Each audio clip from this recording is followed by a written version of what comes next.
Emilio Lozoya gozó durante 15 meses del privilegio de llevar su proceso en libertad, con la condición de portar un brazalete electrónico, entregar su pasaporte y visa y acudir a firmar periódicamente. Ayer esa condición cambió. El exdirector de Pemex ya no salió del reclusorio norte.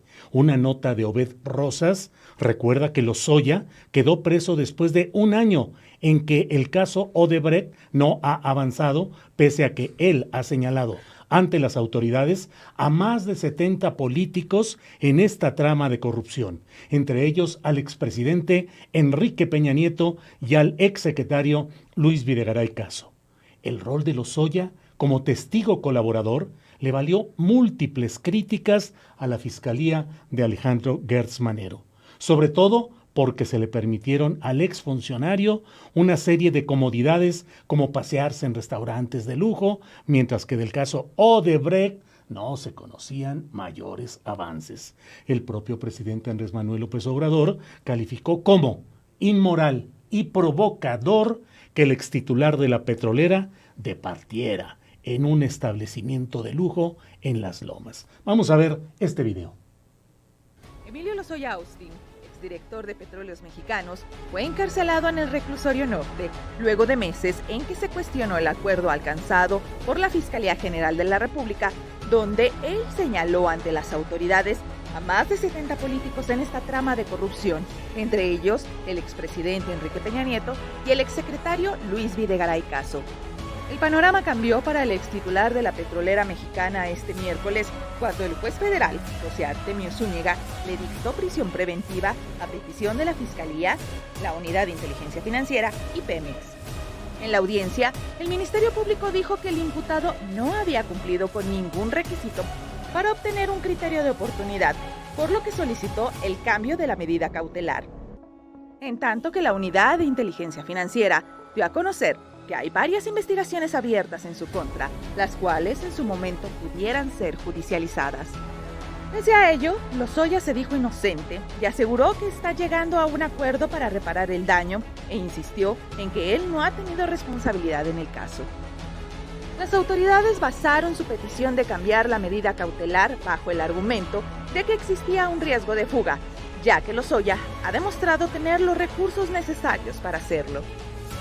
De esta manera, el exdirector de Pemex se convirtió en el segundo implicado en ser detenido por la trama de corrupción del caso Odebrecht, empresa brasileña que, de acuerdo con la acusación, le pagó sobornos millonarios cuando estaba en la campaña presidencial de Enrique Peña Nieto en una apuesta para obtener contratos de gobierno.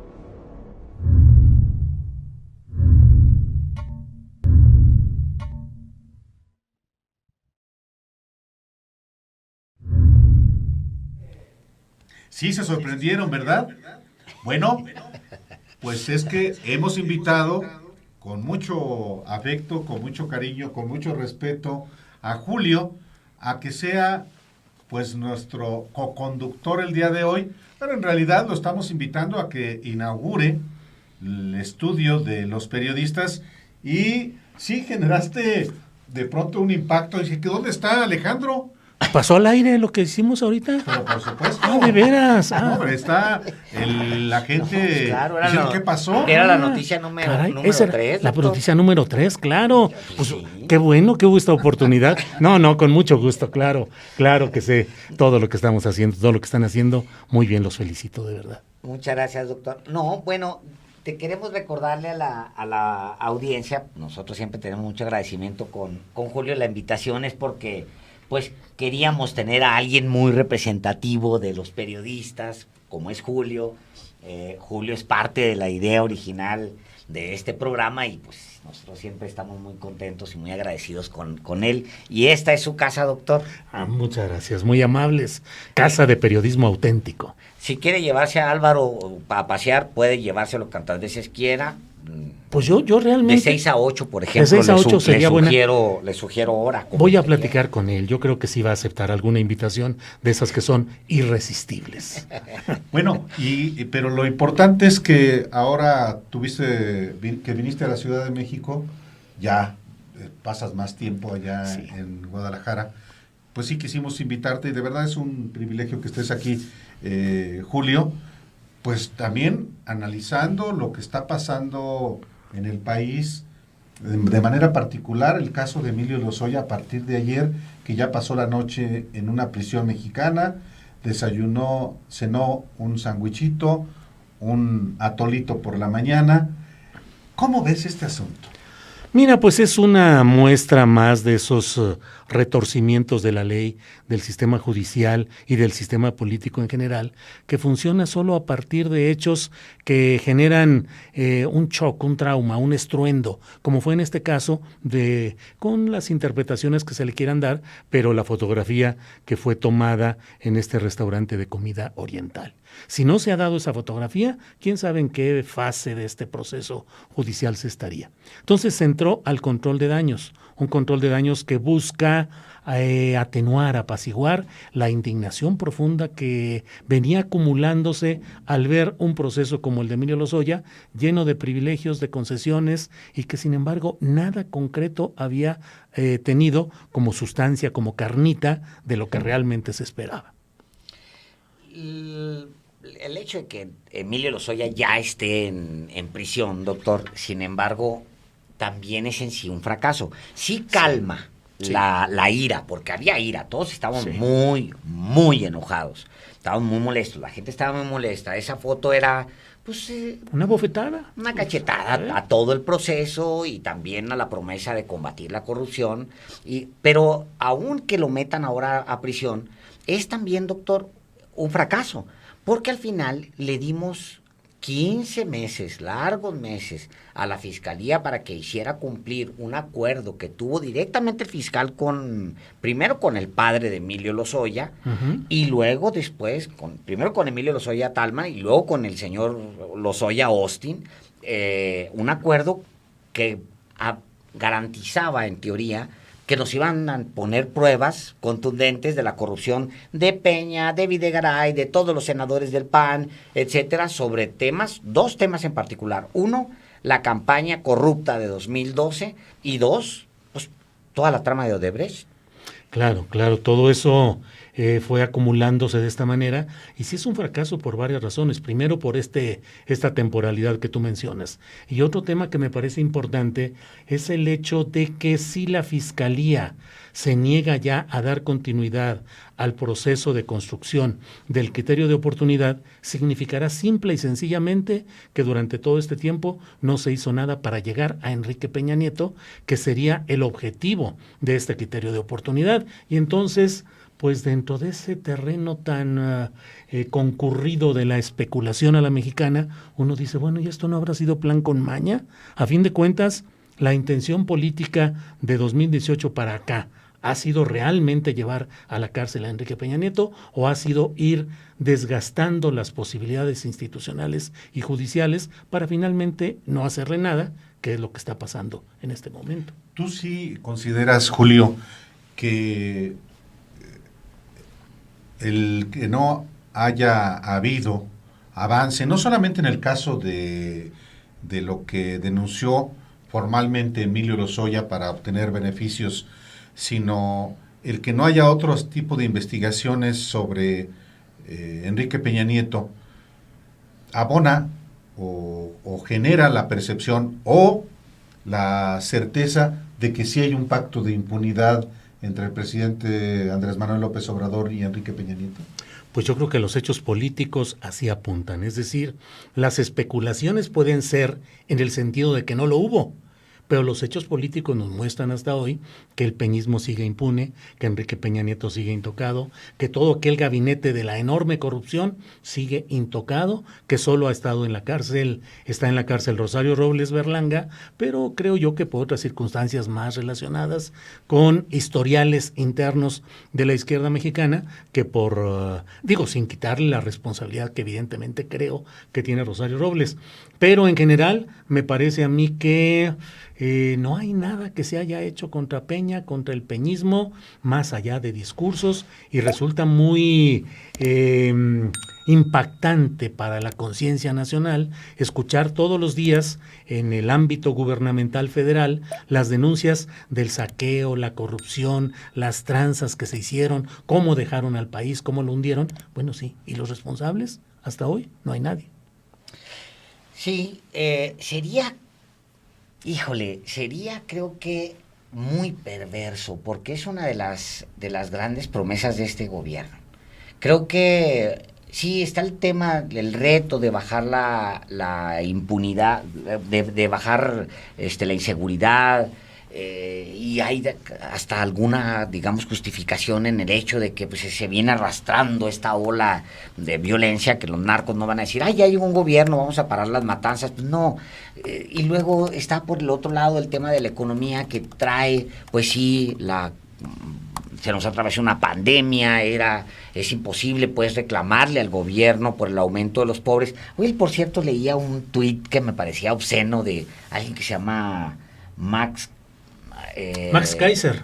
Max Kaiser, hace un listado ahí de la 4T provocó 3.5 millones de...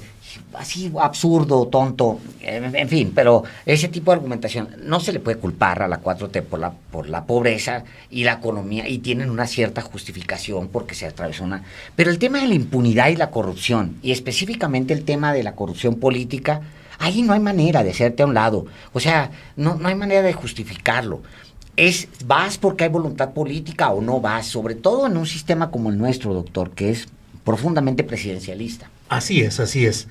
Yo creo que uno de los hechos que tenemos que poner en esa perspectiva es el hecho cierto de que de otra manera el presidente, es decir, Andrés Manuel López Obrador, no habría llegado a la presidencia de la República si no hubiera hecho una serie de arreglos, de alianzas políticas diversas, algunas confesas, algunas no, implícitas, explícitas, que le permitieran llegar al poder. Pero ya llegado al poder con toda esta fuerza que tiene, con el caudal de votos que tuvo, con el control del Congreso en sus dos cámaras, con la mayoría de las gubernaturas ya, con la mayoría de los congresos estatales, de las presidencias municipales, esperemos que en este segundo trienio haya realmente pues una demostración de que se va a fondo en la lucha contra la corrupción, que no es solamente el denunciar los hechos, sino establecer justicia, no buscando venganza, pero sí aplicación de la ley que implica castigo a quienes cometen actos delictivos. A ver, pero antes de no haberse difundido las fotografías de Lozoya cenando el 9 de octubre en el restaurante de Las Lomas, ¿no habría habido entonces una sanción como la de ya meterlo a la cárcel? Pero yo pienso que al respecto no hay que pasar por alto que la fecha del día de ayer estaba prevista sí. para que se presentara Lozoya en esta audiencia. O sea, eso estaba previsto. Pudo haber ocurrido que el juez le diera los 30 días que ayer mismo pidió. O los 60, claro. Sí, o los 60. O 60 días, sin ningún problema. Sin ningún problema. Sí, de no haberse difundido esa fotografía. Es que el elemento distinto que hubo ayer fue el abordaje fuera de agenda, incluso de la revisión de las medidas cautelares, que no estaba programado. Lo que estaba programado era la diligencia judicial para revisar el tema de extender ese lapso de 2 meses, lo cual el juez redujo a 30 días, pero no estaba considerado el de revisar las medidas cautelares, y ahí es donde las cosas cambiaron. Sí, porque la gente del Ministerio Público expresamente pide cambiar justamente la medida cautelar. Así es. No es novedad que lo haya hecho también el representante de la Unidad de Inteligencia Financiera, que además está como coadyuvante, no es claro, autoridad, la autoridad es el Ministerio Público Federal, que es la Fiscalía General de la República. Es decir, sí gravitó la provocación, como la llamó el presidente López Obrador, al día siguiente, cuando le preguntan, oiga, ¿qué opina de esto? Es una provocación, fue lo que dijo. Hoy niega que él haya tenido que ver con este asunto, pero era lo menos que podía hacer la fiscalía, ¿no? Claro, que incluso se mencionó ayer que era un acto de impudicia procesal, lo cual no está en ningún código penal ni en ninguna justificación de ninguna decisión de un juez. Y además esa impudicia proviene de la propia Fiscalía General de la República, sí, que en su momento no solicitó la medida cautelar de la prisión preventiva, y el propio juez Artemio Zúñiga dijo: el relato que ustedes están haciendo me llevó a pensar que iban a solicitar la prisión preventiva. No lo hacen, y yo nada más les digo que yo no puedo imponer medidas cautelares distintas a las que pidan los acusadores. Así de sencillo. Ahora, cae Collado, que es alguien importante en esa trama. Uh-huh. Cae Rosario Robles, que también es alguien importante en la trama del peñismo. En ambos casos, no cooperan con la autoridad. Uh-huh. Ninguno de los dos. Rosario Robles está parada en que no va a cooperar y no va a cooperar y no va a cooperar, de ese tamaño. Y lo mismo Collado. De hecho, de lo de Collado ya no tenemos grandes noticias, no sabemos bien a bien qué es lo que está pasando en ese caso y si la autoridad ha transitado a más, a todo lo que se especuló. Recordemos que incluso ese caso, el caso Collado, daba a Diego Fernández de Ceballos, daba al ministro Medina Mora, daba a Romero Deschamps, daba sobre todo a Carlos Salinas de Gortari y al mismo Enrique Peña Nieto. No coopera y entonces por ese frente se detiene. Por el otro frente, que es Rosario Robles, no coopera. Ahora, ¿cómo los vas a forzar a cooperar? Sí, no, desde luego, no se puede ni inventar ni forzar. Sin embargo, bueno, se supone que hay una serie larguísima, se supone, de indicios delictivos de todo lo que se hizo, porque de otra manera no se estaría denunciando diariamente el saqueo, la corrupción, el abismo, el caos al que nos llevaron. Tendría que haber una serie de señalamientos ahí. Entonces, doctor, ahí, pues, a Lozoya, el caso Lozoya y todo lo que corre con respecto a Lozoya, él pues hace una declaración que finalmente no da pruebas sobre eso y por eso regresa al bote.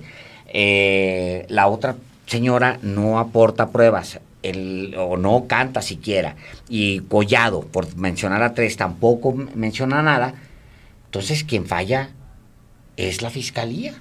Porque la fiscalía debería traer líneas de investigación, independientemente de que la declaración sirve para orientar la investigación, para ir más rápido, digamos. Sí, pero la fiscalía debería traer esos casos muy... Híjole, nosotros ayer cuestionábamos, decíamos, bueno, ¿habrá alguien en la fiscalía que está pidiendo los recibos a cada restaurante que entra Enrique Peña Nieto? Para hacerle la contabilidad de lo que se ha gastado, claro, porque en algún momento va a tener que explicar de dónde saca tanto dinero para pagar vuelos privados. Nadie lo ha visto en un vuelo comercial.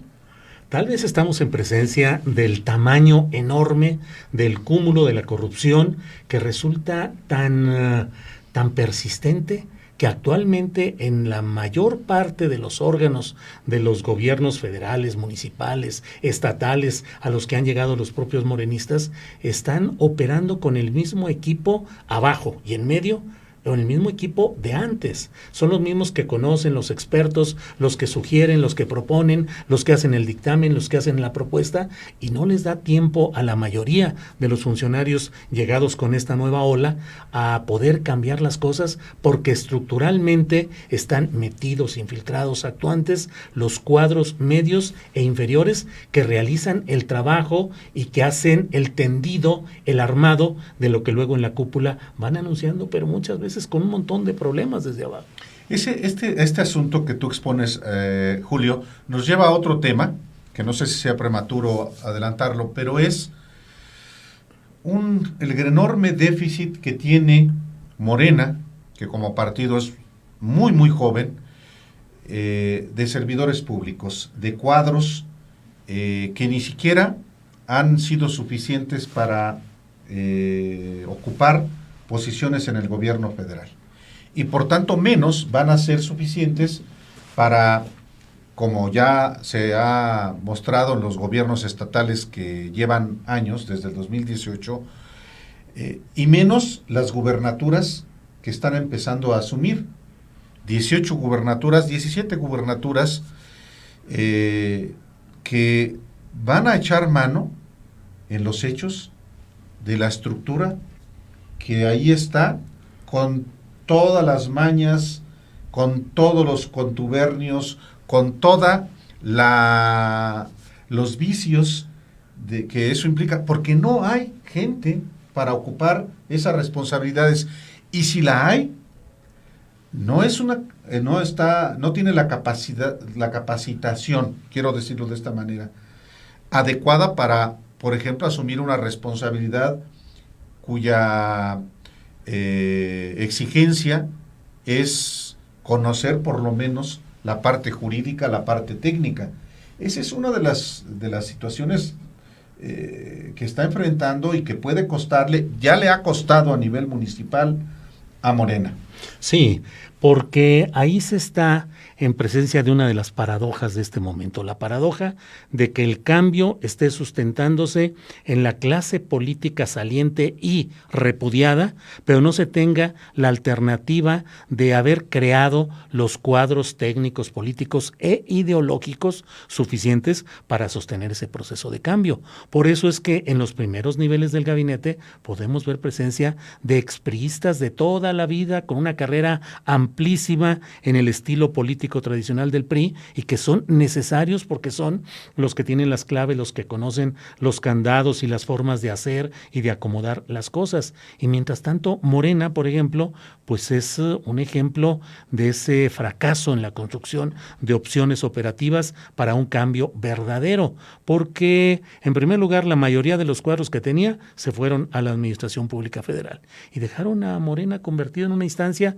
que no ha podido crear cuadros, que no tiene un instituto de formación política verdadero, que no ejerce la autocrítica y que se deja al presidente López Obrador como el único personaje que tiene que salir a batirse mañana tras mañana en sus conferencias de prensa para ser jefe de prensa, jefe de gabinete, secretario de todo, hasta ministerio público, para tratar de dar opiniones y puntos de vista que mantengan la narrativa y la base social activa. Pero detrás de él no hay mayor cosa.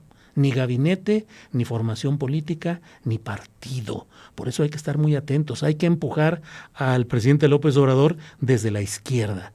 No dejar que lo pragmático y las necesidades del momento y las turbulencias y el torbellino de lo inmediato lo lleven a hacer las cosas como sea. Morena y la izquierda tienen que ser críticos del propio presidente López Obrador para advertir lo que se está haciendo mal y para buscar que se frenen esos procesos. O al menos participar del proceso, porque lo que estamos viendo es que Morena tampoco está participando de ese proceso, no por omisión. Además, cuando el presidente López Obrador construye Morena, construye el López Obradorismo, lo construye a nivel piso, lo construye en las rancherías, caminándolas, a los pueblos. Él digo, es que es conocido toda esta hazaña de un hombre por construir una corriente que es el López Obradorismo. Pero él entra a gobierno, Julio, y se acaba. O sea, la marcha que se había mantenido durante tantos años se acaba, se termina. No hay ya un Morena caminando las banquetas, no hay ya un Morena visitando los pueblos. Eso que hizo el presidente se acabó con el presidente. El tema es el 24, que se va a acabar el presidente. O sea, él se va a su pueblo, él dice que no va a participar. Se va a poner a hacer libros, por supuesto, y va a participar. Yo eso es lo que creo. Claro. Pero la verdad es que por ahí. Ahora, y en el caso hay ciertas oficinas que sí tienen la advertencia clara de que están infiltrados y que esas decisiones que se están tomando son producto de que están infiltrados. Y pongo un ejemplo, el de la Fiscalía. Sí, claro. Claro, ahí persisten los mismos personajes del pasado, las mismas prácticas, y por más que haya la voluntad en Palacio Nacional y en su ámbito cercano de no ceder ante la corrupción, la verdad es que el aparato estructural sigue metido en las mismas cosas y viene la zanahoria electoral de nuevo. Viene la idea de otra vez meterse a la batalla, a la refriega electoral. Claudia o Marcelo o Monreal, y eso me parece que está acortando la dimensión o la perspectiva del cumplimiento de las expectativas que se tuvieron originalmente y que no se podía avanzar por la pandemia, por la crisis económica, por la incapacidad de aportar cuadros del movimiento en sí, pero también yo digo, todavía queda la mitad de este gobierno y todavía queda una mitad muy interesante que va a tener, entre otros puntos críticos, creo yo, este tema de la reforma eléctrica, que es donde puede darse un resurgir del sentido de la movilización, de la convocatoria, de la discusión pública. De hecho, se ha publicado el día de hoy un desplegado justamente de Morena para movilizarse en respaldo al proyecto presidencial de reforma eléctrica. Con el discurso de que, a ver, los enemigos están afuera, no están adentro, hay que defender, tenemos coincidencias, tenemos que volver a las calles. Un poco el discurso que también escucha uno, por ejemplo, en el PAN, en medio de todo este escándalo del derrotismo de Marco Cortés, el presidente del PAN, y en una pelea que en el PAN suele ser intensa la discusión también, por lo menos ahora ya discuten, pero no había discusión, pero hace años se había una discusión muy intensa, pero trata de movilizarse Morena. Yo lo pongo en duda, falta ver todavía, pero sí me gustaría, Julio, también recoger tu opinión sobre lo que ves en el PAN. No solamente por lo que ha ocurrido en los días recientes a partir de la difusión de este audio en el que Marco Cortés confiesa que pues solamente de las gubernaturas del próximo año la única que más o menos está segura es Aguascalientes y las otras 5 complicado. Y luego el gobernador de Aguascalientes, Martín Orozco, revela que el propio Marco le dijo que también el 2024 está muy complicado y es el principal partido de oposición, por eso es importante hablar sobre él. Claro, pero mira lo que son las cosas. El partido oficialmente en el poder, que es Morena, con esta crisis y con incapacidad de influir realmente en el poder político y en la nueva sociedad. Y el segundo partido, el primer partido de oposición en términos electorales y la cabeza del movimiento tripartidista que pretende sacar a Morena del poder, pues es un partido que está verdaderamente desahuciado política, electoral, ideológicamente en este momento. Es una decepción en ese sentido, porque el PAN fue un partido doctrinario, que fue con los abogados empresariales, la gente decente, los hombres que tenían una postura de derecha absolutamente respetable, pero ahí estaban.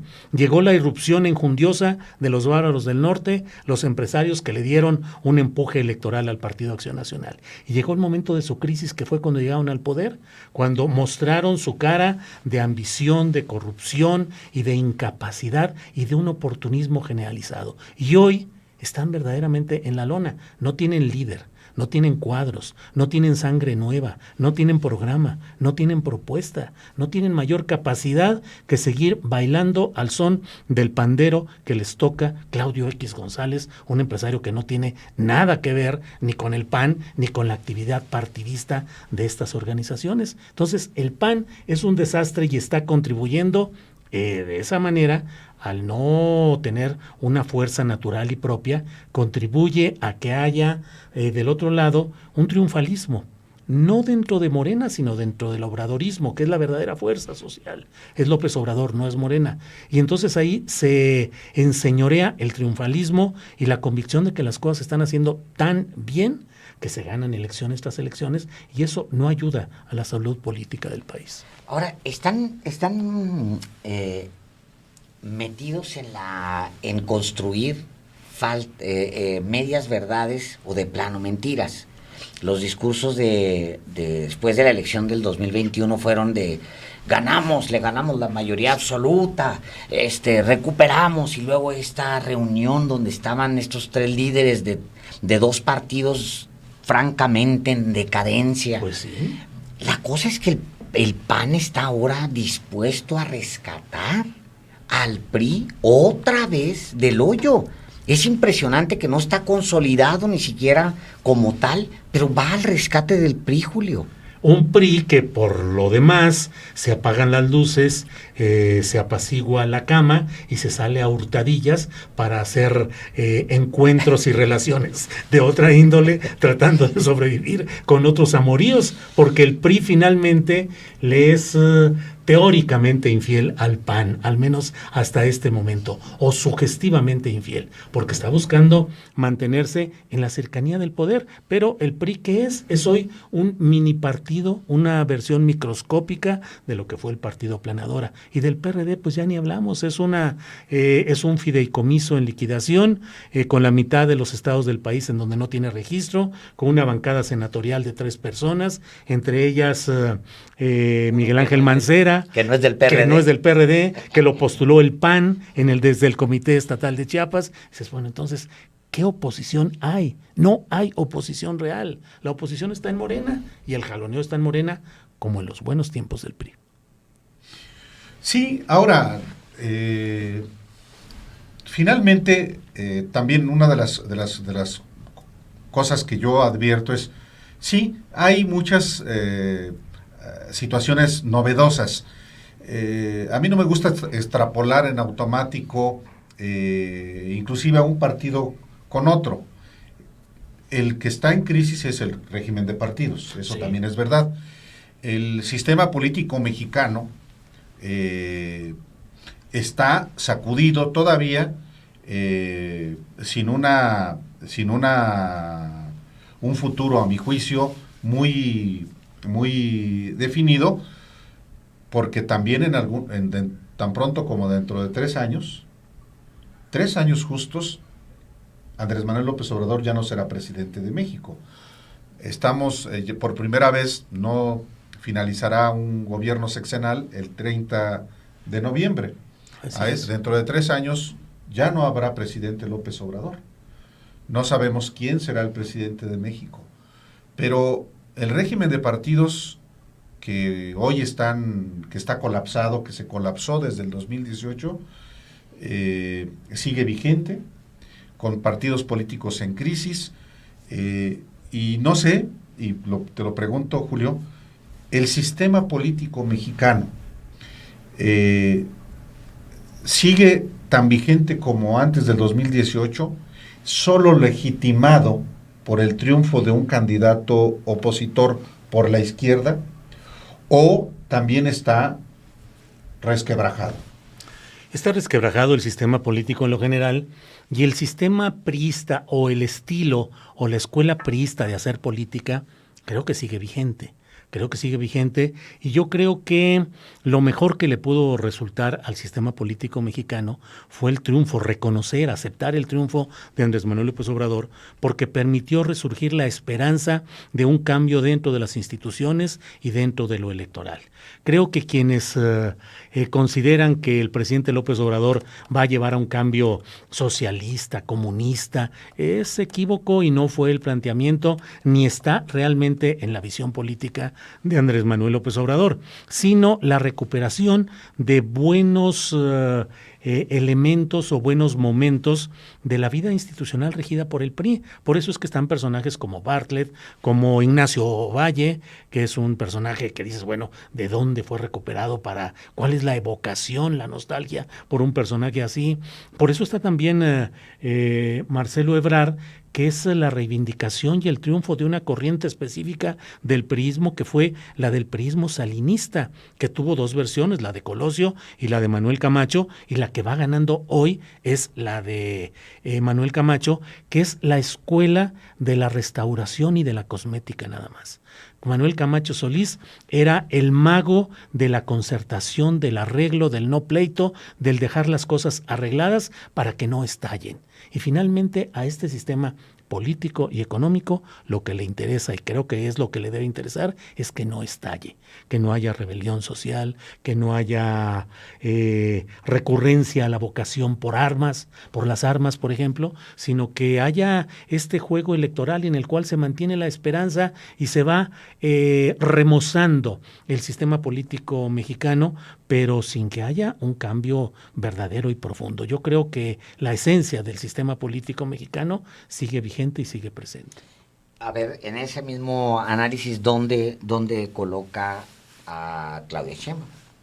Claudia Sheinbaum es la expresión de una de esas partes del gran frente amplio que construyó el presidente López Obrador y que es la referencia de una izquierda más decidida, más definida, que tiene acentos que provienen de luchas universitarias, con ciertos acentos de luchas sociales, pero que tampoco es la izquierda social del zapatismo o de los grupos de ecología y de defensa de derechos humanos que suelen estar distantes de todo esto. Pero dentro del abanico del Frente Amplio que construyó el presidente López Obrador, Claudia Sheinbaum es el acento más de izquierda, aunque ella por sí misma no tiene un tono pasional de la izquierda tradicional, pero sí lo es intelectualmente, creo yo. Y Ebrard, en la prospectiva de hacia el 2024, ¿a quién a estas alturas ves con mayor posibilidad de ser candidato o candidata a la presidencia del frente que encabeza Morena? Yo creo que dadas las circunstancias de hoy, tomando la fotografía hoy, a mí me parece que en el ánimo y el juicio que puede tener el presidente López Obrador es el de que la continuidad de su proyecto y la garantía de que no haya estallidos o distorsiones graves se lo ofrece Marcelo Ebrard. O sea, Marcelo es la garantía de la operación institucional, del estilo priista que no permitiría que hubiera rupturas, golpes al pasado, distorsiones respecto a quien se vaya a su finca del sur del país. Y por el otro lado, creo que el arribo de alguien como Claudia Sheinbaum implicaría la llegada al poder, que para mí sería deseable, pero que sería la llegada de una carga más comprometida con la izquierda. Pero López Obrador va a tener que ser muy frío, lo es, muy calculador, lo es, en el momento de las decisiones máximas y tendrá que decidir como lo hizo el propio presidente Lázaro Cárdenas, que no optó por el general Mújica, el michoacano, su hermano, su compañero, el de la izquierda profunda, que iba a darle continuidad total a su proyecto, y optó por el de la derecha, por Manuel Ávila Camacho, que garantizó sostener lo que ya se había hecho, que sobrellevó las cosas. En ese mismo parámetro, en una equiparación, yo creo que Marcelo Ebrard es como Manuel Ávila Camacho y Claudia Sheinbaum es como el general Mújica. El presidente conoce ese episodio Sí, muy bien, sí. y lo apasiona. Sí. Y el personaje, los dos personajes son muy interesantes, los tres personajes que participan en esa sucesión son muy interesantes. Y él los analiza y sabe las consecuencias que tuvo para Lázaro Cárdenas el haber tomado la decisión sobre Ávila Camacho y no sobre el hombre que se queda además en casa. Cuauhtémoc Cárdenas nace un día primero de mayo nace. Sí. Lázaro. Cuauhtémoc Cárdenas. Cuauhtémoc Cárdenas nace un 1 de mayo. Sí. El presidente anda en el desfile de los obreros, allá anda, y está atento porque su esposa está a punto de tener a su hijo. Uh-huh. Y quien está ahí es el general. Pues sí. Él está en el hospital como si fuera, pues ese es un hombre profundamente cercano. Y el presidente conoce ese episodio y sabe el error que a lo mejor el general cometió al decidir por el otro. Ahí está la gran discusión, si fue el error o si fue el cálculo del general Cárdenas de garantizar la continuidad de sus instituciones, de garantizarse él mismo una continuidad política como el referente de izquierda en contraste con la derecha. Ahí es la discusión de cuál es el papel que se asigna López Obrador después de Palacio Nacional. No el de que se va a ir a su finca y que ya no va ni a contestar llamadas de teléfonos. Un hombre político como él no podrá sustraerse y sus adversarios lo van a traer al escenario de nuevo o bien sus prosélitos en los momentos de crisis. En el paralelismo de la sucesión de Lázaro Cárdenas y de López Obrador, Mújica o Ávila Camacho Ebrard o Claudia Sheinbaum, hay un elemento, entre otros, que vale la pena recordar. Cuando Lázaro Cárdenas no opta por Mújica, en buena medida, cuentan algunos historiadores, fue porque había factores reales de poder que se oponían a Mújica, en particular los gobernadores, que eran gobernadores más conservadores, más a la manera del alemanismo. Hoy las condiciones, por lo menos en ese ámbito, son muy distintas.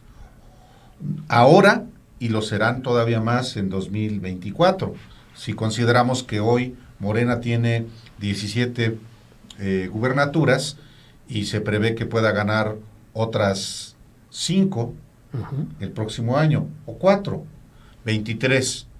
Y luego sigue la elección del 2023 en el Estado de México y en Coahuila.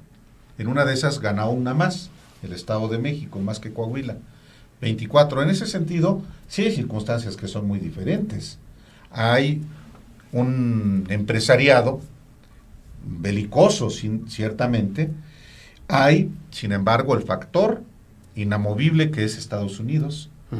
Entonces, sí hay circunstancias que son distintas, pero ¿no varía tu diagnóstico este elemento adicional de los gobernadores?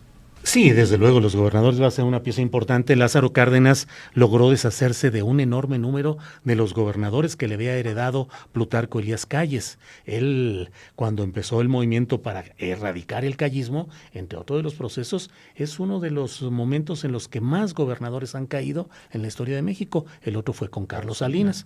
Pero yo creo que sí es un elemento muy importante y creo que vamos a ver en los próximos meses y años muy inmediatos cuál es el desenvolvimiento. Sobre todo, yo pondría el acento en el interés de Estados Unidos, que siempre es manifiesto, que siempre ha estado ahí, pero creo que en esta ocasión parte del empresariado nacional va a estar tratando de apoyarse mucho en Estados Unidos para tratar de condicionar a que haya un paso que aleje a México de ese fantasma que están construyendo del comunismo, del socialismo, del chavismo, y el punto crítico va a ser lo energético y particularmente lo eléctrico. En las últimas décadas, ningún presidente ha podido elegir a su sucesor. Incluso Miguel de la Madrid no logra, digamos que es el último, a lo mejor, quién sabe, no sabemos. Pero Salinas no era su candidato Zedillo. ¿No? Para Zedillo, pues no, su candidato no era Fox. De Fox, su candidato no era Calderón. De Calderón tampoco era Peña. Al final lo adoptó, por supuesto, pero no era Peña. No era Josefina. No era Josefina. Y tampoco no era Josefina. Y no era Peña. Es decir, él no pudo poner presidente. Y Peña tampoco pudo poner presidente. Es decir, no han podido poner presidente en las últimas 3 décadas. No se ha podido. Tampoco Andrés Manuel va a poder poner presidente, porque yo creo que a él le gustaría que el presidente fuera él también, en otro sexenio, como un deseo de poder darle continuidad. Es decir, él va a tener que buscar una figura sustituta de sí mismo.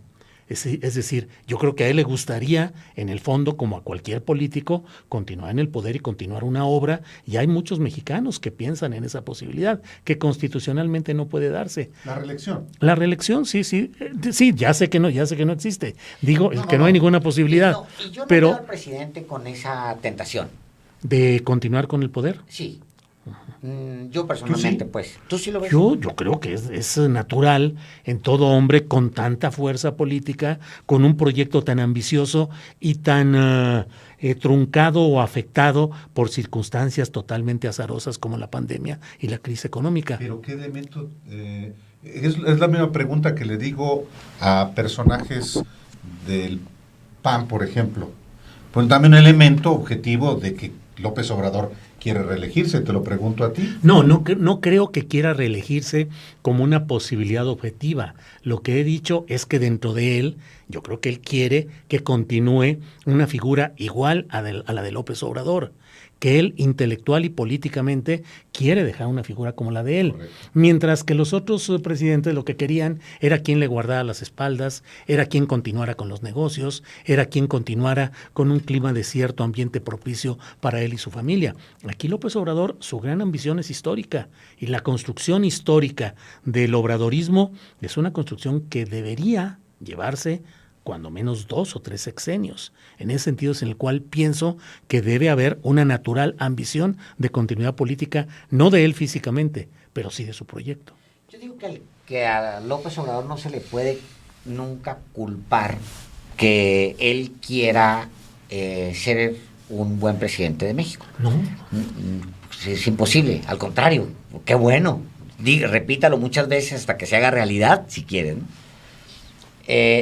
Y yo creo que tampoco se le podría culpar de que él mismo dijera, esto necesita un empujón, un siguiente empujón, porque es natural. Hay cosas que se van a quedar. Pienso en el aeropuerto. Por cierto, en el aeropuerto vamos a presentar una pieza porque nos metimos al aeropuerto, lo vimos, Santa Lucía por dentro y tal, para que estén atentos, lo vamos a presentar. Siento que el presidente legítimamente puede pensar en dejar a alguien que continúe con un trabajo que él empezó. Legítimamente, yo lo siento legítimo. El tema es si va a poder. Sí, el presidente López Obrador es un personaje con una visión de largo plazo, que es afectada porque cotidianamente tiene que estar en la lucha por la falta de equipo que salga al frente en lugar de él. Y él tiene que estar diariamente en un ejercicio de desgaste que a veces puede parecer incluso en ciertos momentos anecdótico, recurrencias históricas, en fin, pero el ejercicio de poder ahí está. Yo lo que creo es que el presidente López Obrador tiene un proyecto real de cambio que necesita tiempo, no de él en lo personal como continuidad física en la silla presidencial, pero sí una continuidad de su proyecto, y yo creo que los personajes que hoy asoman, que son fundamentalmente Sheinbaum y Marcelo Ebrard, pues son la posibilidad de una continuidad de la cual debe estar vigilante el propio ciudadano López Obrador, porque es el único mexicano que tiene la capacidad de convocar a una plaza pública o a muchas plazas públicas para mantener la vigilancia sobre un proyecto político. Ese es el gran hecho del cual, por más que le demos vueltas sobre Morena y los precandidatos y mil cosas, la fuerza electoral, el apoyo de la gente está con López Obrador, y no ha decaído a pesar de las campañas de descrédito, de difamación, de injurias, de este señalamiento de la oposición que pretende aparentar que estamos en un estado incendiado, en un caos, en una insurrección social contra el presidente de México, cuando no son capaces de ganar las elecciones del año que entra, como lo está confesando el líder del Partido Acción Nacional, y cuando no quieren participar en el ejercicio de revocación de mandato porque saben que lo van a perder. Y uno dice, entonces, ¿cuál es la fuerza de esa oposición frente a un presidente que vituperan diariamente, pero que no han podido ganarle políticamente? Justamente, sí, ese es lo que uno encuentra, para empezar, muy contradictorio. Bueno, y luego dicen, el discurso, por ejemplo, de muchos panistas, por ejemplo, hoy que impugnan la pregunta, la impresión de las boletas del INE. Dice, es que no es revocación de mandato, es ratificación. Bueno, es que es en elemental lógica, lo que no se revoca, se ratifica, ¿no? Claro, claro. Pero, bueno, están hechos pelotas también la oposición. Hay otros factores de poder también muy actuantes, Alejandro y Julio.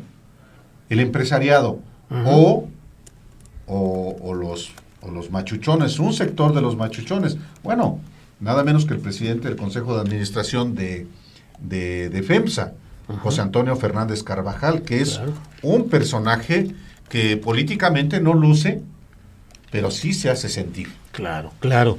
Los empresarios mexicanos han pasado en esta etapa del presidente López Obrador de la tentación de retarlo, sobre todo en aquellos momentos de la cancelación del aeropuerto a construir en Texcoco. Han pasado luego una etapa de cierto jaloneo, de pretender confrontar, a integrarse luego en un consejo empresarial y a dejar pasar el tiempo en espera de que se les acomoden las aguas nuevamente, pero no hay hoy un proyecto político que realmente puedan ellos impulsar y financiar, que no deja de ser otra de las ironías de este momento. Empresarios con dinero para decir, hágase el teatro, móntese la carpa, salgan los actores, y sin embargo no hay obra porque no hay guión, porque no hay primeros actores, porque no hay primeras actrices y porque la obra que nos quieren vender es sustancialmente contradictoria. Ellos se quieren ofrecer como los salvadores del mismo caos que ellos provocaron, de la misma desgracia que le provocaron a los mexicanos, se ofrecen hoy. He escuchado algunos anuncios de comerciales del PRI y escuchas el fraseo, luchemos por un nuevo México y cambiemos las cosas porque ya es tiempo, porque va Partido Revolucionario Institucional. Dices, no, bueno, por favor, pues cómo, ¿no? ¿De qué se trata? Bueno, esa incongruencia claramente, que no está funcionando, claramente tiene su correlato. El día de hoy, Andrés Manuel López Obrador alcanza, hoy justamente se actualizó el promedio de Oráculos, hoy. López Obrador se convierte en el presidente con el más alto nivel de aprobación desde que hay encuestas, desde que hay medición. Tiene 62% en el promedio de aprobación contra Calderón, que queda en 61, con 34 meses en el cargo. Cedillo 58, y vaya que Cedillo agarra como una flecha, se va para arriba. Vicente Fox 56, y ya Peña, ya sabemos, iba en el desbarrancadero y ya está en el 34%. Obviamente ellos suman encuestas que son casi espurias, la de GEAISA, por ejemplo, ¿no?